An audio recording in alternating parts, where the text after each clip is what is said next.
Darío es abogado, candidato a magisterio del Derecho Administrativo y Administración Pública por la UBA, con proyecto de tesis aprobado, relator adjunto de la Asesoría General de Gobierno de la Provincia de Buenos Aires con funciones ante el Ministerio de Economía, coordinador del Consejo de la redacción del suplemento de Derecho Administrativo de la Vicaría de la Ley, dirigido por el doctor Agustín Gordillo, docente de la Escuela de Abogados de la Administración Pública Provincial y profesor invitado en la especialización en Derecho Administrativo de la UCLAP.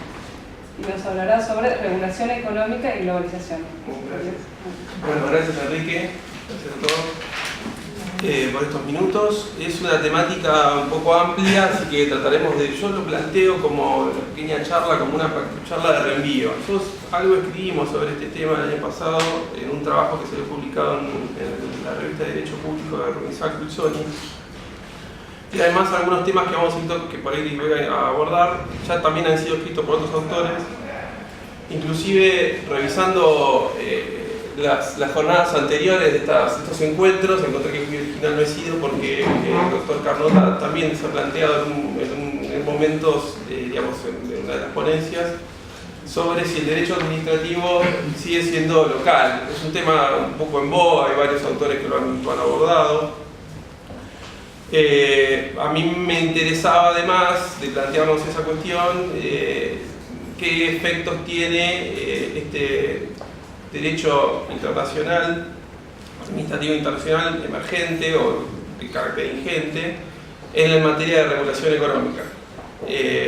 La pregunta va a ir, digamos, luego de asuntar la charla, van a hacer la pregunta respecto a cuáles son los efectos, ¿no?, de este derecho que digamos, ha sido en un punto, digamos, se lo ha designado como derecho administrativo global, o como lo señala Gordillo en uno de sus capítulos, la unidad, el camino hacia la unidad del orden jurídico mundial.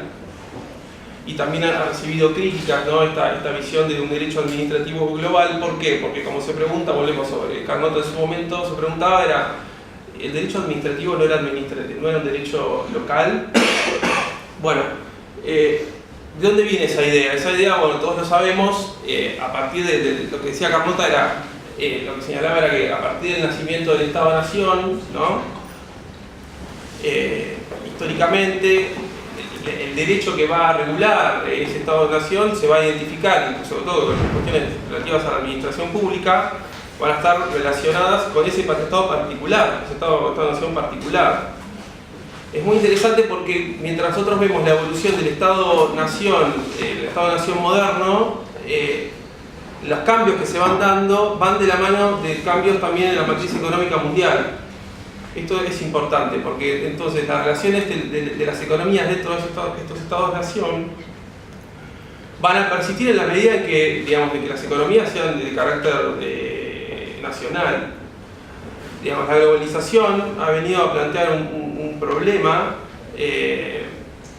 respecto de estas estructuras que han nacido, digamos, y que ya tienen siglos de creación. ¿Qué efectos tiene? Por un lado, la evolución del derecho respecto de una multiplicidad de cuestiones, por eso se habla de derecho administrativo global, pero en particular también con la economía. O sea, ¿qué efectos tiene a partir de la relación entre los distintos actores que intervienen en la economía? ¿Qué efectos tienen esa actividad respecto a las legislaciones locales? ¿Cómo funciona esta cuestión, ¿no? Entonces, los primeros argumentos que se esbozan para decir que, bueno, que esta noción de un derecho administrativo local está en crisis, refiere primero a los fenómenos de regionalización o la ingente firma de tratados entre estados o la creación de organismos internacionales. Cassese, el autor italiano, decía que el derecho administrativo era como amo de su dominio, ¿no? Y que a partir de dos fenómenos, esta concepción del derecho administrativo local pasó a estar en crisis, en particular por el surgimiento de un derecho administrativo internacional vinculado a administraciones de nivel mundial, y también por la firma de tratados o por firma de tratados entre estados o entre organizaciones internacionales. O sea, esto tiene efectos dentro digamos, de la esfera interna de los países. Cassese dice que tiene un efecto vertical y un efecto horizontal, es decir, un efecto vertical sería entre organizaciones, entre las mismas organizaciones de distinto rango, o horizontal entre las mismas organizaciones o entre estados firmantes de un tratado, ¿no? Carnota hace el trabajo que salió publicado, hace referencia entonces a las cuestiones de regionalización y en particular refiere al caso Hellman de la Corte Interamericana de Derechos Humanos, en el cual se sostuvo allí que los decisorios de la Corte Interamericana no solo obligan a los jueces, sino a toda autoridad pública. Bueno, a partir de esta concepción, lo que a mí me interesaba analizar y plantear eran los efectos que tienen, como decía, respecto de la regulación económica.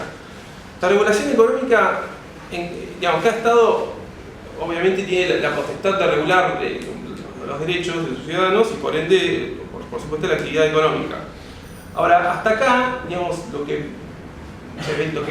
la concepción que teníamos era que, el Estado es plenamente soberano respecto de las decisiones a adoptar dentro de un país.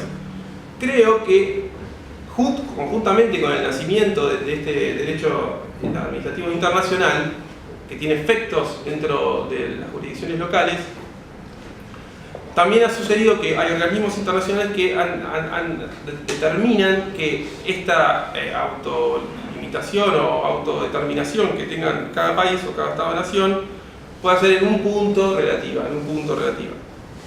Entonces, yo encontré dos organismos para citar rápidamente, dado la poca cantidad de tiempo que tenemos. En el Grupo de Acción Financiera Internacional, el GAFI, que es un organismo intergubernamental creado en el año 89 pero por los ministros que integran el organismo de cada país, y que establece una serie de normas, de reglas. Es un organismo legislativo que tiene efectos dentro de los países miembros, o sea, las decisiones que allí se adoptan. Y entonces quería hacer referencia, por eso decía que era por ahí una charla de reenvío, a dos trabajos que salieron publicados en la ley, publicados por Tadeo Leandro Fernández, o sea, y hacer referencia a todo lo que se aborda en esos trabajos por ahí no conviene ahora, donde Fernández detalla cómo la Argentina ha tenido que adoptar medidas dentro de su país, dentro del país, para poder cumplir con la normativa internacional impuesta por el GAFI. Ya estamos. Muy bien. De igual forma, ha sucedido con la Organización Mundial del Comercio, ¿no? Este organismo nacido del sistema de Bretton Woods, donde Argentina ha sido condenada